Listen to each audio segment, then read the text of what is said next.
The Apple iPhone 17 Pro Max pushes the iconic iPhone in bold new directions and colors. It's recognizable but different in ways that make it eye-catching. The performance is stellar and the cameras set a new high watermark for smartphone photography. For people who demand more from their smartphone, there may be no better choice. If you are looking different in your iPhone shopping journey, the iPhone 17 Pro Max has you covered. It's not just that fetching cosmic orange, the unexpected hue hit of Apple's eye-dropping event. Apple's iPhone 17 Pro Max features a fresh design with new materials and a broad and bold product spanning camera plateau that adds a distinctive flair to what had become a somewhat tired design. Inside, the changes are no less significant, from the powerful A19 Pro chip to the new vapor chamber supported heat management system, which enable enough performance to support every peak and valley of your experience. If you are fixated on cameras, the iPhone 17 Pro Max will not disappoint. There are now finally three 48-megapixel lenses that support a wide range of shooting styles.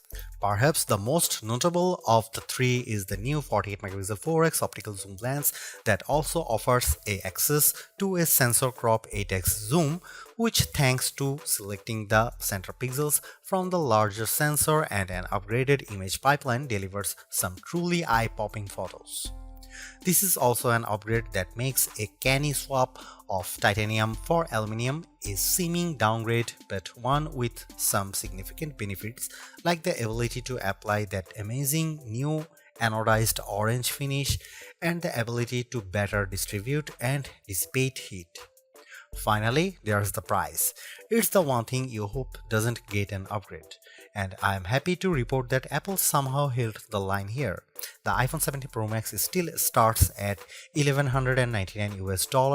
It's never been a cheap smartphone, but then this one is for the pros, and I think they will be very happy. I know I am. As for why you might buy the iPhone 17 Pro Max over the iPhone 17 Pro, that comes down to screen size, battery life potential, and the option to get up to 2TB of storage. Otherwise, these iPhones are identical. The iPhone 17 Pro Max was announced at Apple's eye-dropping event on September 9. Pre-orders began on September 12, and the phone arrives in stores and starts shipping on September 19. The iPhone 17 Pro starts at $1,199 US for the model with 256GB of storage, with that price rising to $1,399 US for 512GB of storage, $1,599 US for 1TB storage, and $1,999 US for 2TB of storage. The later configuration represents the largest storage capacity of any iPhone ever. Apple is likely getting undue credit for not raising the price of the base model iPhone 17 Pro Max. Component prices and supply chain issues relating to the geopolitical stage are surely putting pressure on the company. Somehow, too, Apple has held the line, and the base iPhone 17 Pro Max still starts at $1,199 US for 256GB model. The only difference in pricing comes into play when you stretch to the phone's new upper tier of 2TB, which is only available with the Pro Max model. That sends the price up to almost $2,000 US. It boggles the mind that we now consider paying almost $2,000 for a pocket-sized device to be rational. On the other hand, this is a true pro-level smartphone that, based on my tastes, is probably ready for pro photography and videography tasks, and when you put it like that, it might seem like a bargain.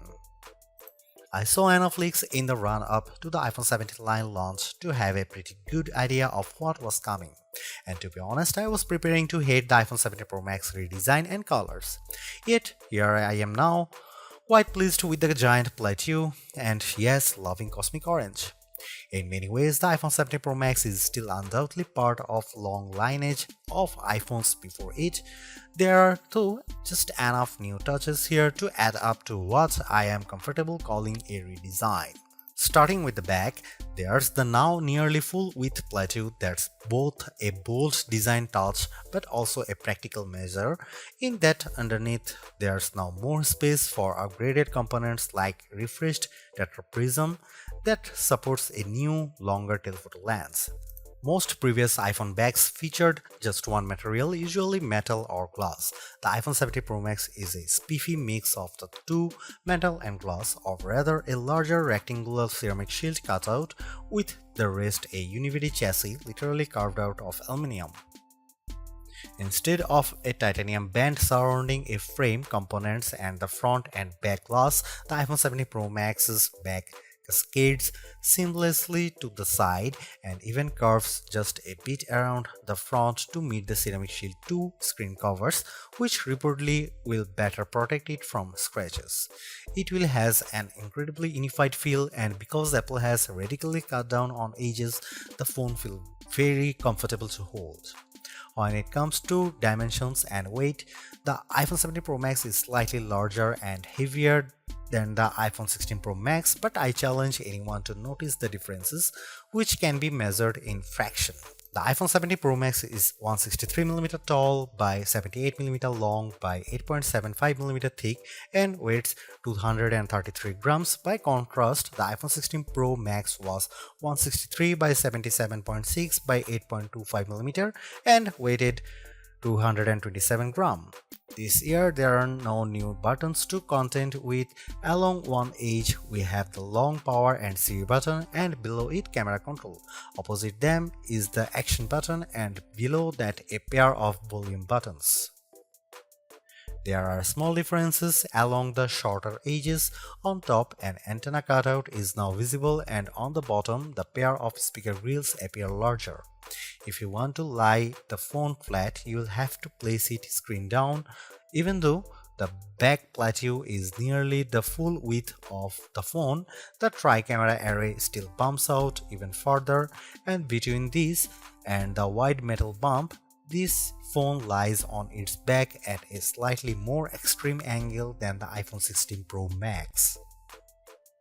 The switch from titanium to aluminum provides not only some useful heat management and energy efficiency benefits, it's also opened the door for anodized color options. I don't know where Apple got the idea for cosmic orange, but I actually love it. It's bold without being garish. There's also silver and the very deep and inky deep blue. Apple sort of explained its color choices to me and even the loss of black, but I think this is just Apple mixing things up and possibly giving a nod to all the pro level folks who buy this phone for creative pursuits. Orange is a color that will get you noticed.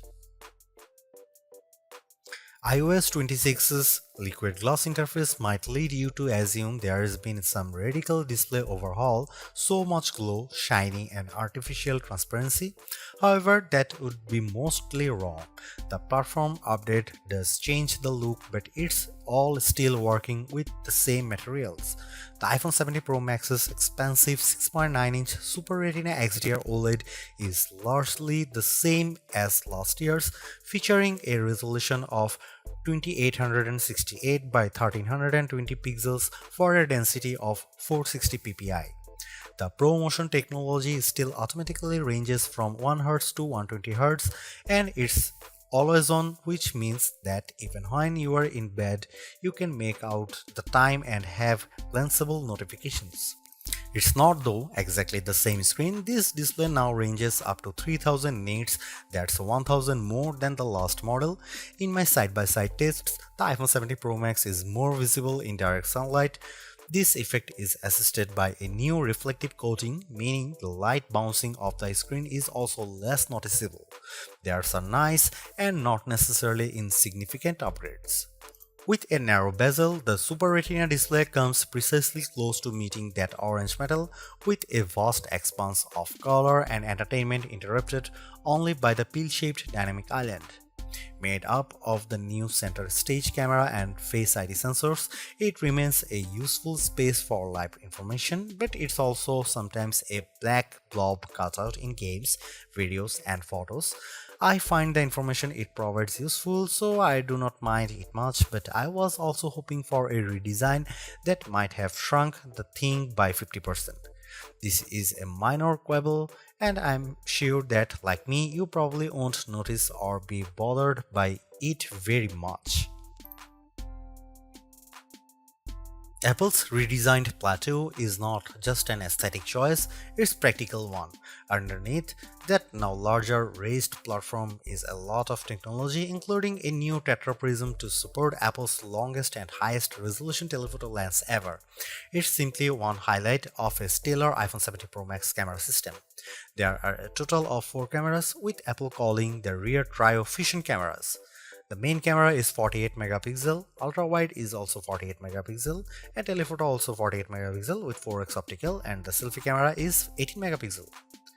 Those specs only tell half the story. In general, you are not shooting at the full frame 48 megapixel resolution, or rather you might be using all 48 million pixels to produce a high quality 24 megapixel or even 12 megapixel to produce an 8x optical quality sensor crop. The ultrawide will by default shoot 12 megapixel macro photos. In virtually every instance, this is a case where less is more. Apple uses all that pixel information and its remarkable image pipeline to deliver fantastic photos with true life colors and exquisite detail. Here are some camera samples of the iPhone 17 Pro Max.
Few things contributes to the new look and feel of the iPhone 17 lineup as much as iOS 26.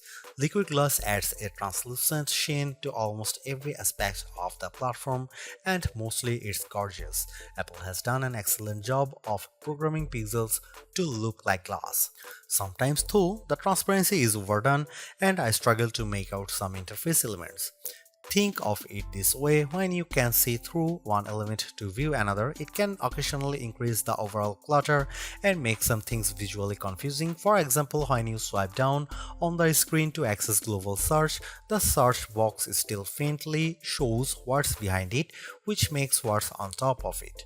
What you are typing a little harder to read. It's small issues that Apple could easily address in the next iOS update. In some cases too, like the new first-party app icons, control center, and dock, iOS 26 is a welcome update that gives everything a little polish without throwing out the most recognizable elements. Apple Intelligence gets a few updates, like live translation and the ability for images captured through visual intelligence to be transformed into calendar entries. I played a bit with Genmoji and Image Playground to experience those upgrades, but they are mostly minor and I still await the fully featured Siri that Apple has promised. The iPhone 17 Pro and iPhone 17 Pro Max might represent the most radical redesign of the iPhone in terms of internal components we have seen in quite some time. In a way, Apple's external changes are directly connected to those updates. Let's start though with the A19 Pro chip, which is now supported by 12 GB of RAM. It's a formidable combo, and in our benchmark, it raised the bar for single and multi-core Geekbench scores while also boosting things like frame rates in games. The A19 features a 6-core CPU and GPUs. On the GPU side, each core features its own neural accelerator. It's a system that ably handles 4K video editing and AAA gameplay with equal aplomb in games like Destiny Rising. Reflections and atmospherics like fog and smoke match what you might see on a console.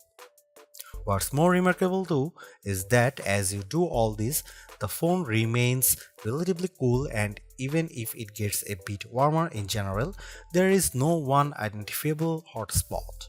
That's down to the new heat management system, which includes a long and narrow vapor chamber that sits on the top of the A19 Pro, which is placed near the center of the iPhone 17 Pro Max's body. As the A19 Pro heats up, the water inside the vapor chamber absorbs the heat and vaporizing the water, which then condenses on the other end of the chamber. The process repeats continuously to manage and transfer the heat out across the chassis and to the more heat-efficient aluminum frame. It's that kind of heat management that helps the phone maintain a high level of performance and, in my estimation, positively impacts battery life. Apple combines the power and efficiency with a larger battery to provide potentially a multi-day battery life. Now, in my experience, I went over 30 hours before I needed to charge the phone. However, I think it's too early to make a final assessment on battery life. I know my phone is busy copying 30,000 emails, updating photo libraries, and more background tasks relating to initial setup. In truth, I don't think I'll fully understand typical battery life for another month. In the meantime, I can tell you that battery life appears good, if not better, than the last generation, and your mileage may vary. Expect Q2 wireless charging, which if you have QI2 charger will be faster. The wired charging is faster too, but remember you will need to buy your own higher wattage wall charger to achieve those charge speeds. In my experience, I was able to charge the phone to 50% in just 20 minutes. Too bad this adapter isn't included in the package. In the communication space, this is in the US an eSIM only phone that supports dual SIMs and makes transferring phone numbers across devices a snap. There is more good news like Wi-Fi 7 support, Bluetooth 6 and emergency satellite communication, which at the time of this reviewing is still free. The iPhone 17 Pro Max is a stellar flagship phone based on my testing. You get a more powerful zoom camera, better sustained performance, and the longest iPhone battery life ever, a head-turning design. The iPhone 17 Pro Max is still behind the competition on AI and it's a bit thick and heavy, but overall it is easily one of the best big screen phones yet.